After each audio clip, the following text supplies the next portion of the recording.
Halo Sobat Denok Ayu semua, terima kasih karena masih setia menunggu video-video terbaru dari Denok Ayu Novel. Jangan pernah lupa ya untuk selalu subscribe, like, and comment, agar Denok semakin semangat upload videonya.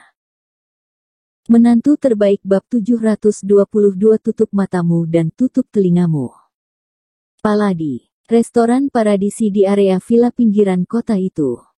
Yan Lun mengangkat alisnya sedikit dan bertanya dengan curiga. Ya, di sana. Pria pirang itu mengangguk dengan tegas. Haha, idiot ini, He Jiarong, pergi ke tempat terpencil untuk makan, bukan hanya mencari kematian. Yan Lun tiba-tiba tertawa ketika dia mendengar kata-kata itu, dan berkata dengan agak bangga.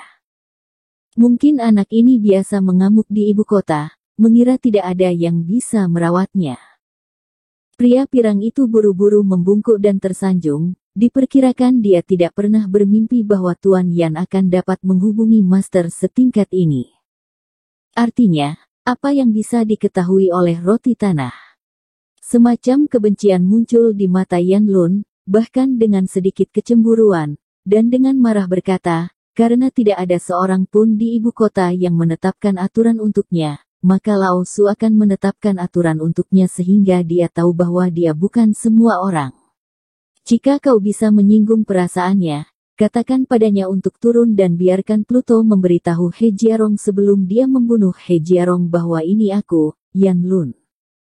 Saat dia berkata, dia menunjuk ke dadanya dengan penuh semangat, matanya meledak dengan kesenangan pembalasan yang luar biasa. Aku sudah memberitahu Pluto tentang ini. Itu akan membuat He Jiarong mati dengan jelas. Pria pirang itu mengangguk. Yah, apakah kamu mengingatkan Pluto bahwa dia memiliki bawahan yang sangat kuat, jadi Pluto harus menyingkirkannya, dan yang terbaik adalah membiarkan Pluto memulai secara tidak terduga untuk menghindari kecelakaan. Yan Lun mengingatkan dengan suara gelisah bahwa dia belum pernah melihat keterampilan Lin Yu, hanya keterampilan 100 orang tuh, dan masih merasa takut dengan kekejaman 100 orang tuh, takut dia akan melarikan diri oleh orang ini dan membuat masalah bagi dirinya sendiri di masa depan. Jangan khawatir, saya sudah mengingatkan ini juga. Pria pirang itu tersenyum dan berkata dengan tenang. Ngomong-ngomong, beritahu Pluto, jika kedua wanita ini pergi bersama mereka, jangan sakiti mereka. Yan Lun sepertinya tiba-tiba memikirkan sesuatu. Dia menjilat bibirnya sambil melihat foto di atas meja, matanya berkedip, dan berkata dengan ringan, jika ada cacat pada wanita luar biasa ini, itu tidak akan menyenangkan. Jangan khawatir tentang ini, aku akan memberitahu Pluto. Pria pirang itu segera mengangguk, berbalik dan berlari memanggil. Perhatikan hitungan mundur akun resmi, lihat hitungan mundur. He Jiarong, melawan Lao Su, ini takdirmu. Yan Lun mengertakkan gigi sambil berbicara, perlahan-lahan menyalakan foto Lin Yu dengan korek api, dan memandang Lin Yu yang dilalap api. Dia tertawa bahagia. Karena mereka setuju untuk memberikan ulang tahun kepada Yin Er pada hari Minggu, Jiang Yan dan Ye Qingmei pulang kerja lebih awal. Ye Qingmei akan menghadiri jamuan perayaan setelah konferensi pers dengan Li Qianhui, tetapi dia tidak menyukainya. Dalam lingkungan yang begitu rumit, saya merasa nyaman kembali bersama Jiang Yan dan Lin Yu. Li Zhensheng juga secara khusus mengunci rumah sakit dan lari ke tempat Lin Yu karena Dou Xingyi punya sesuatu di rumah, dia tidak ikut dengannya.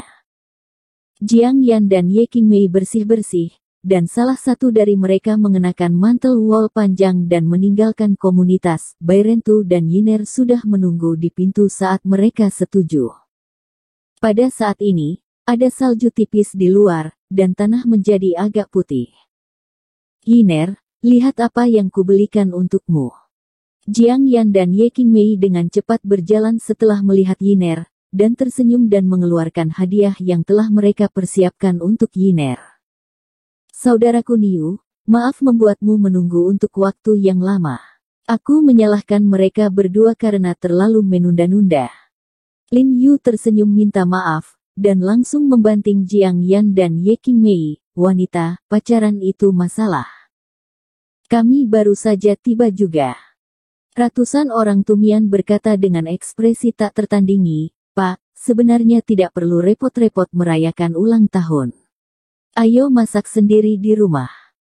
Ya, Tuan, makanan barat itu terlalu membosankan untuk dimakan, atau dimakan di rumah. Saya baru saja belajar sepotong sup sutra perut babi rumput laut dan telur kembang sepatu, atau saya akan memberi Anda cahaya terang.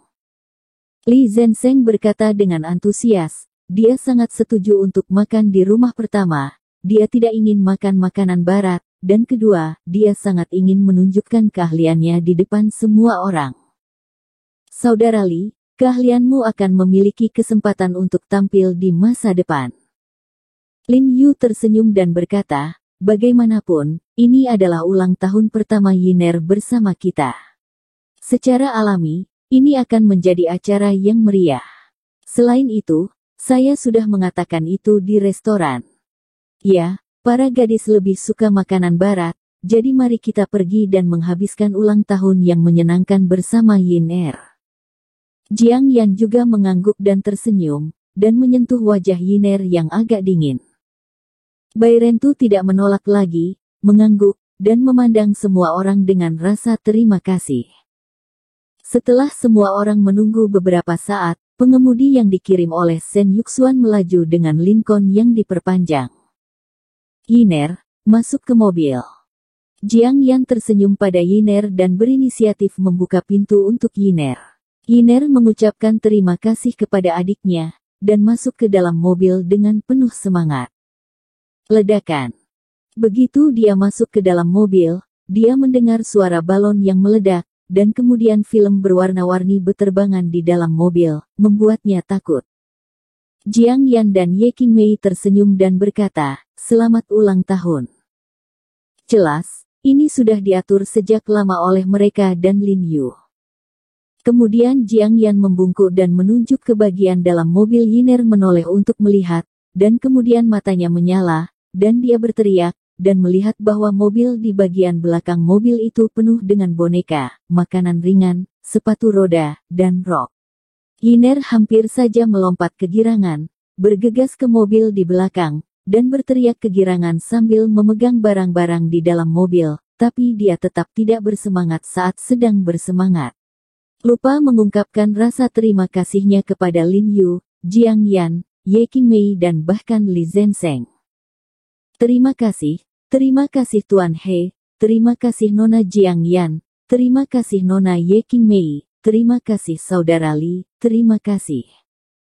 Bai Rentu mengepalkan tinjunya dengan erat, dan mengungkapkan rasa terima kasih satu persatu dengan suara yang dalam, meskipun masih ada ekspresi dingin di wajahnya, hatinya bergetar dan matanya sedikit merah.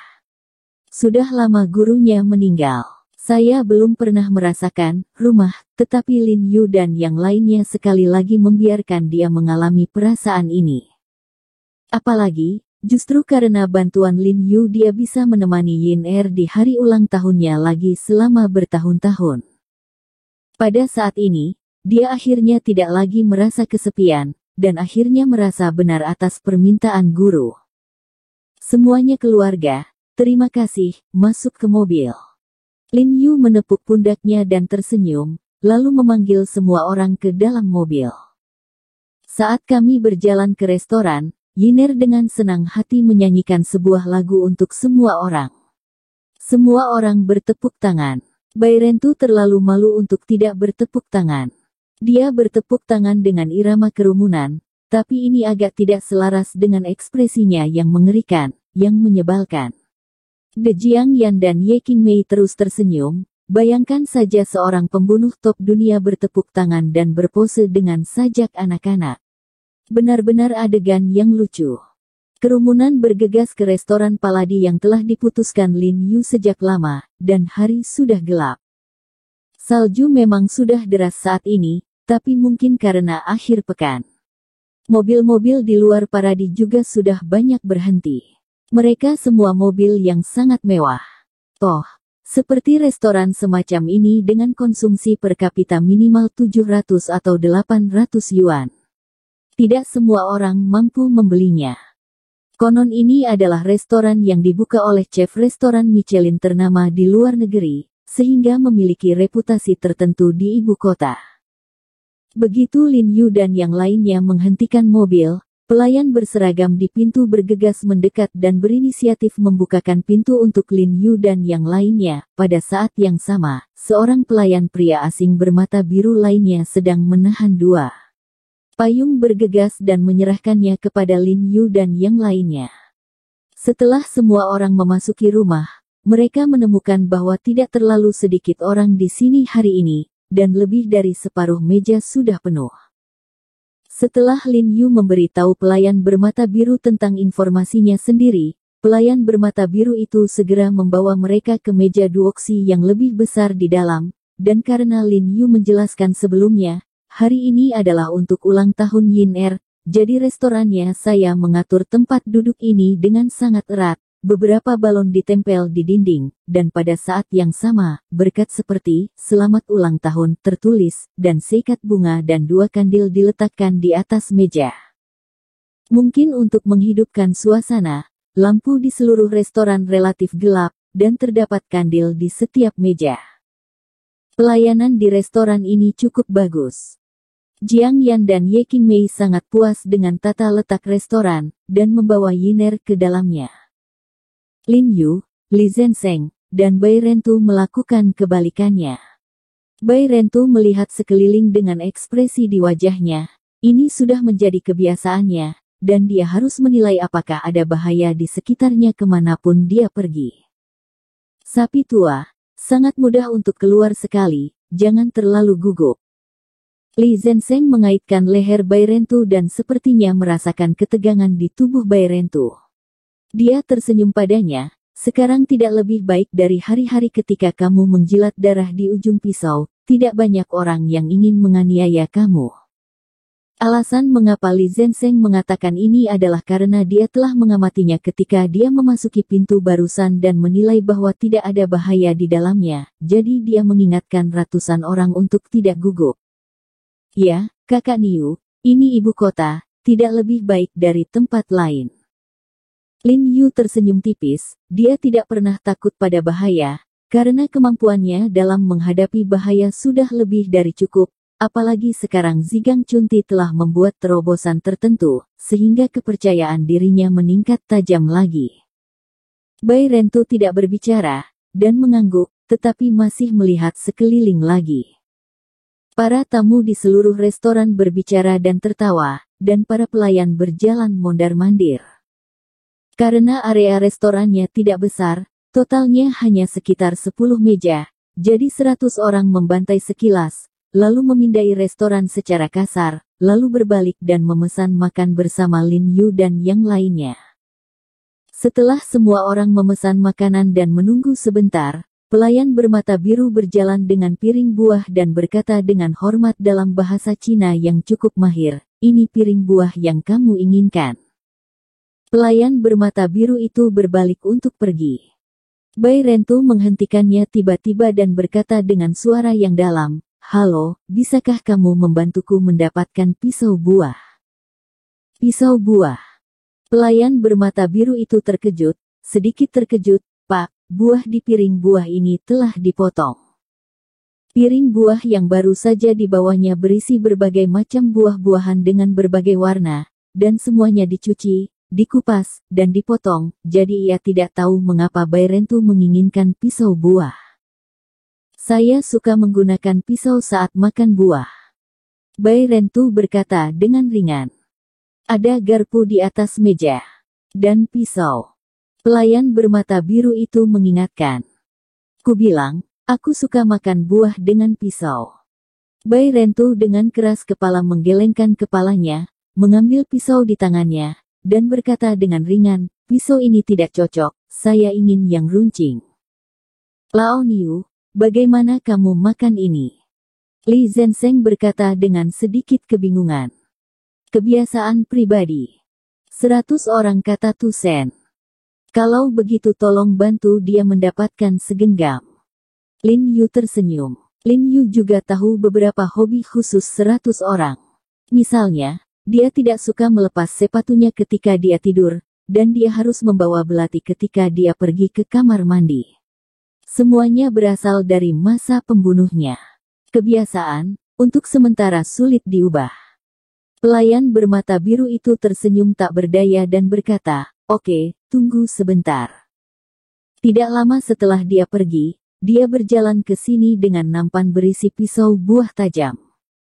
Ratusan orang memandang Yiner yang sedang makan kue kecil itu, dan berbisik, "Yiner, tutup matamu. Tutup telingamu." Yiner tercengang ketika mendengar ini, tapi dia segera meletakkan garpu kecil di tangannya, menutup matanya dengan patuh, dan menutup telinganya dengan tangannya. Jelas Bairentu memintanya untuk melakukan ini sebelumnya. Setelah mendengar kata-kata Bairentu, dia sangat mahir mengikutinya.